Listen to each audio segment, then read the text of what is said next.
वैसे जरूरी नहीं है, लेकिन वीडियो को लाइक या फिर डिसलाइक कर दिया करें। मूवी के स्टार्ट में हम एक लड़की सियोबान को देखते हैं, जो कि बायोलॉजी की स्टूडेंट थी और वो डीप सी के एनवायरनमेंट और क्रिएचर्स के बारे में रिसर्च कर रही थी। नेक्स्ट डे ऑफिस की पार्टी होती है, जिसमें उसका बिल्कुल भी इंटरेस्ट नहीं था, लेकिन वो अपने काम को लेकर इतना सीरियस होती है कि रिसर्च के लिए वो एक हफ्ते का फिशिंग ट्रैवल अरेंज करती है। और यहाँ पर उसके साथ टीम में 6 लोग होते हैं, जिनमें एक था शिप का कैप्टन, उसकी वाइफ फ्रेया, एक शिप इंजीनियर ओमिट और बाकियों के बारे में हम आगे जानेंगे। अब ये लोग अपने सफर पर चलने के लिए तैयारियां करते हैं। फिर हम ओमिट और दूसरे शिप इंजीनियर को देखते हैं, जो शिप का इंजन चेक कर रहे थे। इतनी ही देर में वहाँ पर शिप का कैप्टन भी आ जाता है, तो वो दोनों उसे पिछली पेमेंट क्लियर करने का कहते हैं। तब यहाँ पर वो कैप्टन उन्हें पैसे देने का वादा करता है, और यहाँ पर हम ये जान पाते हैं कि कैप्टन को पैसों की बहुत जरूरत है, लेकिन उसके पास पैसे है नहीं। एनीवे, वो लोग अपने सफर के लिए निकल जाते हैं। अब यहाँ पर इतने सारे लोगों के लिए सिर्फ 4 ही बेड्स थे। तब सियोबान का फ्रेंड बताता है कि 3-3 के ग्रुप्स में ये लोग शिफ्ट्स में सोने वाले हैं। हर एक पर्सन को सिर्फ 2 घंटे ही सोने के लिए मिलेंगे। तब ये बात सुनकर सियोबान काफी परेशान हो जाती है, क्योंकि इतनी कम नींद की वजह से तो सब लोग बीमार पड़ सकते हैं, लेकिन उनके पास और कोई रास्ता था ही नहीं। इसके बाद हम कैप्टन और उसकी वाइफ फ्रेया को देखते हैं, जो कि अपनी ट्रिप की अगली प्लानिंग कर रहे थे, और उन्हें पता चलता है कि उनकी शिप किसी एक्सक्लूसिव जोन से गुजरने वाली है, जहाँ पर जाना सबके लिए मना है, लेकिन अपने प्रॉफिट के लिए वो ये बात सबसे छुपा कर रखते हैं। फिर डिनर के बाद सियोबान सोने के लिए चली जाती है, लेकिन अब क्योंकि उसे नींद नहीं आ रही थी, इसीलिए वो टॉप पर चली जाती है, जहाँ पर उसे फ्रेया मिलती है। और फिर वो समंदर की लहरों को देखकर समंदर की गहराई की एक बात बताती है। वो बताती है कि एक दिन ऐसी एक शिप में एक लड़की और उसका साथी था, और फिर उस लड़की के साथी की समंदर में मौत हो गई, जिसकी वजह से वो लड़की काफी दुखी हो गई, और इसके बाद उस लड़की ने खुद को समंदर के हवाले कर दिया, और इसी तरह वो हमेशा के लिए समंदर में जिंदा रहती है। असल में समंदर का ये चमकता हुआ पानी उस लड़की के बाल है। अब इस तरह से उन लोगों की पहली रात गुजर जाती है। नेक्स्ट मॉर्निंग हम देखते हैं कि लोगों को अपनी शिप के पास कुछ व्हेल दिखती हैं, जिन्हें देखकर सियोबान काफी हैरान होती है, क्योंकि व्हेल तो अकेली रहना पसंद करती हैं, ना कि शिप के आसपास जहाँ पर शोर होता है। तभी उन्हें पता चलता है कि 1 माइल की दूरी पर उन्हें बहुत सारी व्हेल मिली है। तभी अचानक से उनकी बोट किसी चीज में फंस जाती है। तब ओमिट जल्दी से इंजन रूम में जाकर चेक करने लगता है, और उसे वहाँ पर ब्लू ग्रीन स्लाइमी मटेरियल मिलता है। तब सियोबान वहाँ पर आकर उसका सैंपल ले लेती है। इसके बाद फ्रेया मैप चेक करने के लिए जाती है, तो उससे पता चलता है कि वो लोग एक्सक्लूसिव जोन में आ चुके हैं, जहाँ पर सभी का जाना मना है वहाँ पर। और यही वजह थी कि उन्हें यहाँ पर व्हेल भी दिखाई दी गई थी। अब कैप्टन सियोबान को पानी में जाकर चेक करने के लिए कहता है, क्योंकि सिर्फ उसी के पास ड्राइविंग सूट होता है, ताकि वो चेक कर सके कि शिप किस चीज में फंसी है। अब सियोबान अपना सूट पहनकर पानी में चेक करने के लिए जाती है, तब उसे वहाँ पर काफी बड़े टेंटिकल्स ग्लो करते हुए दिखाई देते हैं, जिसमें से एक टेंटिकल देखते ही देखते उस पर अटैक कर देता है, लेकिन वो जल्दी से बचकर शिप में वापस आ जाती है। और वो बताती है कि मैंने समंदर में ग्लोइंग क्रिएचर देखा है, और उसके बहुत सारे काफी बड़े बड़े टेंटिकल्स भी हैं, और वो शिप की स्किन पर चिपका हुआ है। तब ये सुनकर वो कैप्टन उस क्रिएचर को जायंट ऑक्टोपस का स्पीशी कहता है, और उसे पकड़ने का प्लान करता है। वो एक बहुत ही बड़ी नेट को पानी में डालता है, लेकिन वो क्रिएचर ऊपर नहीं आ पाता, क्योंकि वो बहुत ही भारी था। तभी सियोबान के फ्रेंड का हाथ अचानक से रस्सी खींचने वाली मशीन में फंस जाता है, जिसकी वजह से उसका हाथ बुरी तरह से कट जाता है, और तभी सियोबान को उसके खून के पास वही स्लाइमी मटेरियल मिलता है। अभी लोग इस एक्सक्लूसिव जोन में बुरी तरह से फंस चुके थे।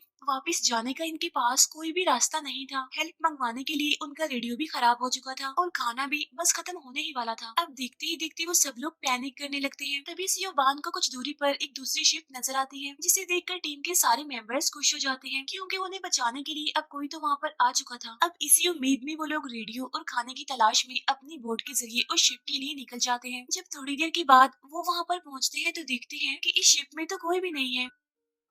साथ साथ इस शिप का रेडियो भी पहले से ही खराब था। लेकिन जब वो लोग शिप की बेसमेंट में जाते हैं, तो वहाँ पर इन्हें कुछ डेड बॉडीज मिलती हैं, जिनकी आंखें नहीं थी, यानी उनकी आंखें गायब हो गई थी। तब ये देखकर कैप्टन उन्हें बताता है कि शायद इन्हें सी फीवर हुआ था, और वो सियोबान को ये बात बाकी लोगों को बताने से मना करता है, यानी इस शिप की कंडीशन के बारे में। इसके बाद जब ये लोग अपनी शिप में वापस आते हैं, तो देखते हैं कि उस ग्लोइंग क्रिएचर ने अब इनकी शिप को छोड़ दिया है, इसीलिए अब वो थोड़ा रिलैक्स फील करते हैं और अपनी जर्नी पर आगे बढ़ जाते हैं। और अभी भी वो वापस नहीं जाते, बल्कि एक्सक्लूसिव जोन के और अंदर चले जाते हैं। थोड़ी दूर जाने के बाद कैप्टन अपनी वाइफ फ्रेया को मछलियां पकड़ने के लिए कहता है, तब फ्रेया उसे ये कहते हुए मना करती है कि अगर हमने ऐसा किया तो वो क्रिएचर वापस से हमारे पीछे आ सकता है और फिर से हम पर अटैक कर सकता है। तब कैप्टन उसे कहता है कि अगर हमने बहुत सारी मछलियां ना पकड़ी तो हमारा घर, हमारी शिप, सब कुछ चला जाएगा। असल में लोगों को पैसों की बहुत जरूरत होती है, इसीलिए कैप्टन जानबूझकर इस शिप को एक्सक्लूसिव जोन में लेकर आया था, क्योंकि इस एरिया में कोई भी नहीं आता, इसीलिए यहाँ पर बहुत सारी मछलियां हो सकती हैं। हैं जिसे बेचकर ये लोग बहुत सारे पैसे कमा सकते हैं। इसके बाद फ्रेया नेट डालती है जहाँ से उसे बहुत सारी मछलियाँ मिलती हैं। फिर रात को सियोबान और उसका फ्रेंड बातें कर रही होती है और तभी दूसरा शिप इंजीनियर वहाँ पर आकर उन्हें भी डिनर के लिए ले जाता है। और डिनर के बाद सियोबान के फ्रेंड की तबीयत खराब होने लगती है और वो स्विमिंग करने के लिए समंदर में ही जाने लगता है। लेकिन सियोबान और उस शिप में एक बूढ़ी औरत थी, वो उसे ऐसा करने से रोक लेती है। तब सियोबान अपने फ्रेंड को उसका हाथ चेक करने की रिक्वेस्ट करती है जिस पर वो साफ इनकार कर देता है। लेकिन तभी अचानक से उसकी आंखों में दर्द होने लगता है। तब सियोबान उसकी आंखों में अजीब सा नोटिस करती है, लेकिन जब कैप्टन उसकी आंखें चेक करता है तो उसे उसकी आंखों में कुछ भी दिखाई नहीं देता। इसीलिए वो लोग इसे उसका वहम कहकर इग्नोर कर देते हैं। इसके बाद शिप इंजीनियर शावर लेने के लिए वॉशरूम में चला जाता है। उधर सियोबान का फ्रेंड अपनी आंखों की वजह से काफी परेशान होता है, इसीलिए वो उन्हें धोने जाता है और तभी अचानक से उसे सब कुछ धुंधला नजर आने लगता है और देखते ही देखते उसकी पूरी आंखें बुरी तरह से ब्लास्ट कर जाती हैं, जिसकी वजह से उसकी वहीं पर ही मौत हो जाती है। तब ये देखकर सारे लोग डर जाते हैं और पैनिक करने लगते हैं। तभी सियोबान उन्हें बताती है कि जो स्लाइमी मटेरियल है वो असल में एक पैरासाइट है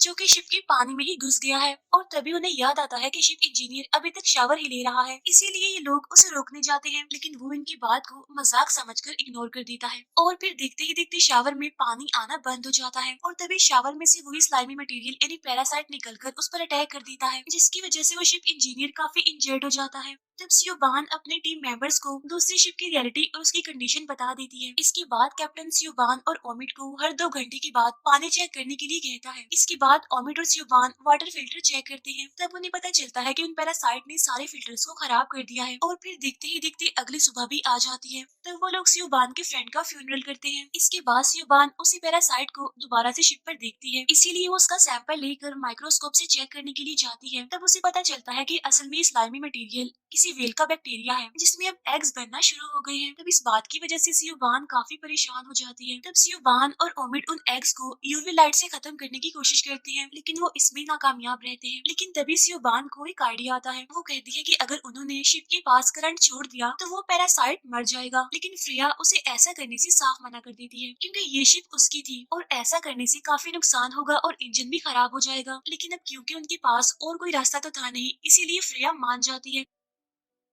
उधर हम देखते हैं कि शिप इंजीनियर की तबीयत खराब होने लगती है। इसके बाद सियोबान और ओमिट शिप के आसपास के पानी में करंट छोड़ देते हैं। इसके बाद सियोबान उन लोगों को शिप को रोकने के लिए कहती है, क्योंकि अगर शिप में अभी भी इन्फेक्शन हुआ तो शिप के किनारे पर जाने के बाद ये इन्फेक्शन लोगों को भी लग सकता है, जिसकी वजह से सिचुएशन बहुत ही खराब हो जाएगी। लेकिन फ्रेया शिप रोकने के लिए साफ इनकार कर देती है। इसके बाद हम उस बूढ़ी औरत को देखते हैं जो शिप इंजीनियर की हालत देखकर रोने लगती है। फिर कुछ टाइम बाद वो शिप इंजीनियर भी मारा जाता है। यहाँ पर उन लोगों को पता चल चुका था कि इस इन्फेक्शन से बचना बहुत ही मुश्किल है। इसके बाद उस शिप इंजीनियर का फ्यूनरल किया जाता है। इसके बाद सियोबान फिर से सबको वार्न करती है कि ये अच्छा होगा कि किनारे पर ना जाया जाए और 36 घंटों के लिए उन्हें क्वारंटीन यानी आबादी के लोगों से अलग रहना होगा इस शिप में। लेकिन सियोबान की बात कोई नहीं मानता, इसीलिए वो एक रस्सी के जरिए शिप का प्रोपेलर तोड़ देती है। तब ये देखकर वो सारे लोग गुस्सा हो जाते हैं और वो बूढ़ी औरत सियोबान को पंच मारती है। इसके बाद किसी तरह सियोबान उन्हें शिप पर रुकने के लिए एग्री कर ही लेती है। इसके बाद वो सबको इन्फेक्शन चेक करवाने के लिए कहती है और एक एक करके उनकी आंखें चेक करने के बाद पता चलता है कि किसी को भी इन्फेक्शन नहीं है, इन्हें सब लोग ठीक है। लेकिन उन्हें पता चलता है कि कैप्टन की आंखें अभी तक चेक नहीं हुई हैं, इसीलिए उसकी वाइफ फ्रेया ही उसकी आंखें चेक करती है। तब वो मना करने लगता है, लेकिन फिर भी उसकी वाइफ फ्रेया उसकी आंखें चेक करती है तो वो ये देखकर हैरान रह जाती है कि असल में कैप्टन भी इन्फेक्टेड है, इसीलिए वो काफी डर जाते हैं। इसके बाद कैप्टन सभी को एक्सक्लूसिव जोन की रियलिटी बता देता है कि अभी तक हम उसी जोन में ही हैं और ये बात मैंने तुम सबसे छुपाई थी क्योंकि मुझे मछलियां पकड़कर पैसे कमाने थे। तो वो बूढ़ी औरत और ओमिट इस बात की वजह से काफी गुस्सा होने लगते हैं। इसके बाद वो सभी लोग टॉप पर जाने लगते हैं, लेकिन तभी अचानक से वो बूढ़ी औरत सीढ़ियों पर सियोबान को पकड़कर उसे मारने की कोशिश करती है। तब सियोबान समझ जाती है कि ये बूढ़ी औरत भी अब इन्फेक्टेड हो चुकी है, इसीलिए वो उस बूढ़ी औरत को सीढ़ियों से गिरा देती है। तब ऊंचाई से गिरने की वजह से वो बूढ़ी औरत फौरन ही मर जाती है। उधर फ्रेया और कैप्टन अपना आखिरी टाइम एक दूसरे के साथ गुजार रहे थे। इसके बाद उस कैप्टन की भी मौत हो जाती है। अब फ्रेया अकेली ही बोट लेकर जाने का फैसला करती है। तब ओमिड उसे कहता है कि 36 घंटों तक वो अकेली बोट में नहीं रह सकती क्योंकि उसके लिए ये काफी खतरनाक होगा। लेकिन फ्रेया उसकी एक नहीं सुनती और निकल जाती है अकेली ही। अब शिप में सिर्फ सियोबान और ओमिड ही रह गए थे और अब वो लोग पैरासाइट को मारने की प्लानिंग करते हैं। वो शिप के वाटर टैंक के पास जाते हैं और उसे आग से गर्म करने की कोशिश करते हैं ताकि वो पैरासाइट को स्लो करके उन्हें मार सके। और जैसे ही वो टैंक खोलते हैं तो देखते हैं कि वेल की वो छोटे छोटे एग्स अब बहुत बड़े बड़े क्रिएचर्स बन गए हैं जो ओमिड पर अटैक करने की कोशिश करते हैं, लेकिन अचानक से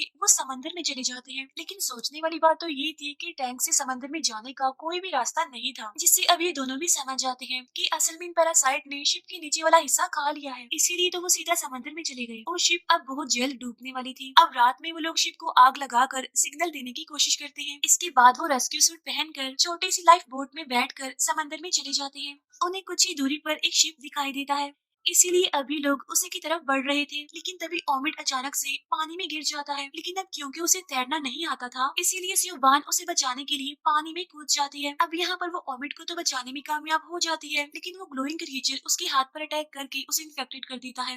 अब वो दोनों बच तो गए थे, लेकिन सियोबान इन्फेक्टेड थी, इसीलिए अब सियोबान खुद को सेक्रीफाइस करते हुए दोबारा से पानी में कूद जाती है और उस ग्लोइंग क्रिएचर की तरफ चली जाती है। अब सिर्फ ओमिड ही इस खतरनाक एक्सपीरियंस से बच गया था, इसीलिए अब वो अकेला ही किसी की मदद आने का इंतजार करने लगता है और यहीं पर ये मूवी एंड हो जाती है। Thank you for watching.